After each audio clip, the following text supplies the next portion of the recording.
Okay, halimbawa, ito yung word na ginawa ko. Ang word na ito ay mahal.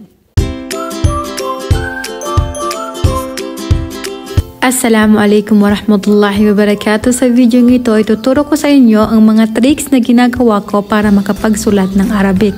Napakadali lang ng mga tricks na to at in a minute, makagagawa ka na at makakasulat ka na ng first word mo sa Arabic. Okay, halimbawa, ito yung word na ginawa ko.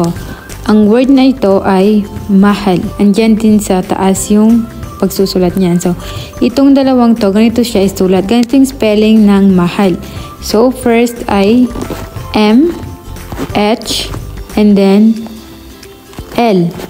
And then, yung mga vowel symbol nila na kapag MA, which is ma, ay fatha. Ganun din sa kabila, fatha, and then kung nakikita nyo itong bilog na to, na meron dyan, ay sukun yan. So, may dalawang pagsusulat. Ganito, at saka ang ganitong style. Okay. So, sa dalawang to, may wastong pagsusulat at may kinakailangang iwasto. So, may mali dito sa pagsusulat. So, saan dito sa dalawang to ang wastong pagsusulat? So, itong sa taas na to na spelling na mahal, karamihan sa atin, ganito ang ginagawang style ng pagsusulat. Which is mali. Oo, mali. Bakit sinabi kong mali? Kasi sa Arabic alphabet, bawat letra ay may kanya-kanyang form. So, si M, ang first, kapag naunang letra siya, so ibang form, iba yung itsura niya. Okay, mamaya tatalakayin natin yan. Okay. So, itong nasa baba, ganito yung wastong pagsusulat ng Arabic. So, paano natin ma-achieve ang ganitong pagsusulat? So, mayroon akong mga tips sa inyo para ma-achieve itong ganitong pagsusulat. Ganito sa baba. So, ganito yan. Kung nakikita nyo dito sa taas, itong word na ginawa natin dito. Okay, mahal means is shop or pwesto, yung tindahan, ganon. So, ganyan. Itong sa taas na to, ito yung uhunahin natin. So, para ma-achieve natin itong nasa baba, ito yung trick number 1. So, ganito lang yung gagawin mo. Kung nakikita mo to, si M, gagawa lang tayo ng underline dyan. Dyan. And then, buburahin lang natin yung mga, so, sisimulan natin, so, babalikan natin dito, sisimulan natin sa guhit na nandito, sisimulan natin dyan yung underline, and then, tatapusin natin hanggang dito sa guhit na yan. Hindi natin sasali kasi ito is nasa last na siya. Okay, ganyan. And then, after nun, buburahin natin. Buburahin natin itong nasa baba. So, kung nakikita nyo, para malinaw, gagawin nating itim ito. Okay. Alisin natin yung mga exes. Okay. So, kung nakikita nyo, nagkaparehas na sila ng itsura. Ganun lang yung trick number 1 natin. So, sa tip number 2 natin, sa trick number 2 natin, sinabi ko na sa inyo yung mga forms ng bawat letra. Ngayon, hahanapin natin. So, si Mim may 4 na form. Isu-zoom ko sa inyo ha. So, si Mim may 4 na form.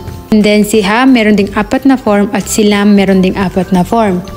So, sinabi ko rin sa inyo, yung ganito, isulat yung mga itsura nila pag nasa unahan. Ganyan siya. And then, pag nasa pangalawa, pangatlo, yung pangatlo is nasa panghulian. And then, itong nasa hulian, yan yung pag nag-iisa lang siya. So, alisin natin itong mga nasa uli. Sa tatlo lang, dito sa tatlong na una lang ang pagpipilihan natin. Kasi yung nasa huli, kapag nag-iisa lang siya, kapag isolated. So, ganito yon. So, si Mim, pag nasa unahan siya, ganito siya isulat. Mim, ganyan, nakikita nyo na. And then, si Ha, kapag nasa gitna siya, magbilang lang tayo. Ito ang unahan, Ha, and then yung sa pangalawa. So, nasa gitna sa pangalawa siya. Ganyan yung itsura ni Ha. And then, si lam kapag nasa gitnang letra siya. Pag nasa huling letra siya. So, ganyan yung itsura ni lam. So, ganun lang din sa ginawa natin kanina para ma-achieve natin yung ganitong sulat, yung ganitong pagsusulat. I-underline lang natin yung pagdudugtungin lang natin yung mga letra. So, sisimulan natin dito kay mim. And then, underline natin hanggang dito sa patapos. So, nakabuo na tayo ng katulad nung nasa baba na word. Katulad nitong nasa baba na word. So, ang gagawin lang natin, mag-add lang tayo ng mga vowel symbol. Fatha, fatha, and then sukun. So, ganun lang magsulat sa Arabic. So, magbibigay pa ako ng isang example. Okay, ang susunod na example natin ay ang salitang qamar. Qamar or gamar, na ang ibig sabihin ay moon. Moon. Ngayon, katulad din sa ginawa natin kanina, dun sa first example natin, ang una-una natin gagawin, isi-zoom ko muna sa inyo, ay ang mag-underline tayo ng mag-underline tayo ng line dito, and then straight lang natin, and then yung mga exist, yung mga sobra, aalisin lang natin. Hindi natin gagalawin, take note, hindi natin gagalawin itong nasa huling letra. It's either na lang, kasi R naman yan siya, dalawang form lang yan siya. Pero kapag L, pag may letrang nakasunod sa kanya, kapag nasa huling letra sila, hindi natin sila pwedeng galawin. So, dito na tayo. And then, alisin lang natin yung mga exist. Ba't hindi?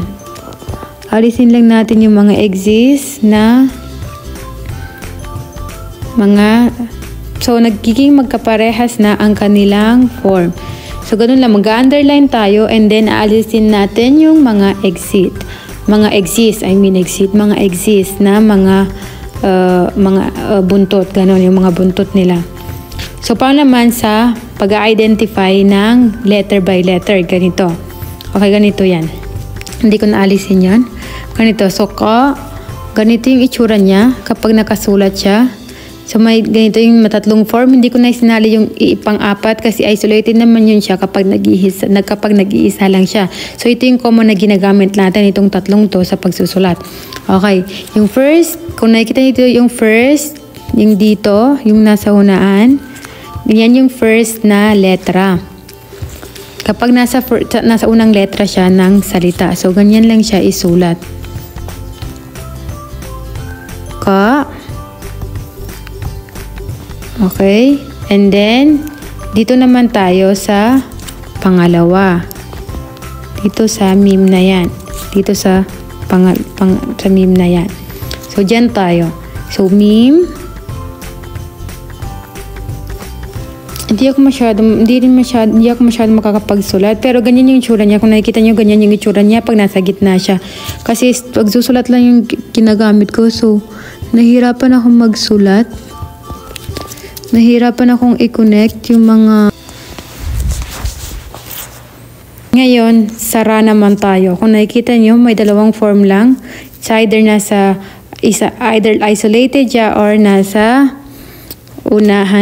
panghuling letra lang siya. So, nasa unang letra siya, ganyan. Nang ibig sabihin, walang letrang kasunod sa kanya.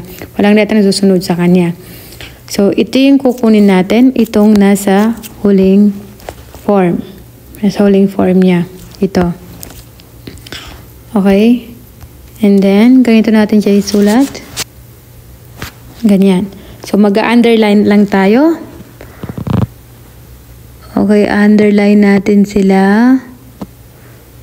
And then, ganyan na. And then, yung mga... Sandali na. So, nakabuo na tayo ng salita na qamar. So, nakikita nyo? Qamar. Ganun lang. Pagdudugtungin lang natin yung mga letra. So, maglalagay lang tayo ng underline para makagawa tayo ng salita. So, ganun lang kasimple ang pagsusulat sa Arabic. Pero may mga kailangan din tayong mga tandaan.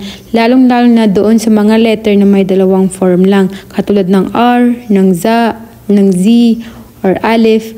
Yan yung mga letra na kapag sila yung nauna, walang letrang susunod sa kanila. Pero pwede silang i-connect sa ibang letra, katulad na lang ni R. Hanggang dito na lang ang video na to. Naway nakatulong sa inyo ang video na to na ma-improve ang inyong pag-aaral sa Arabic at mapadali ang inyong pagsusulat ng Arabic. At kung nagustuhan mo ang video na to, i-save mo para may masundan ka sa iyong pagsusulat ng Arabic. And then, kung gusto mo naman na matuto ang mga kapamilya, kaibigan, at iba pa, i-share mo ang video na to para matuto din sila kung paano magsulat ng Arabic. Shukran, umma salama.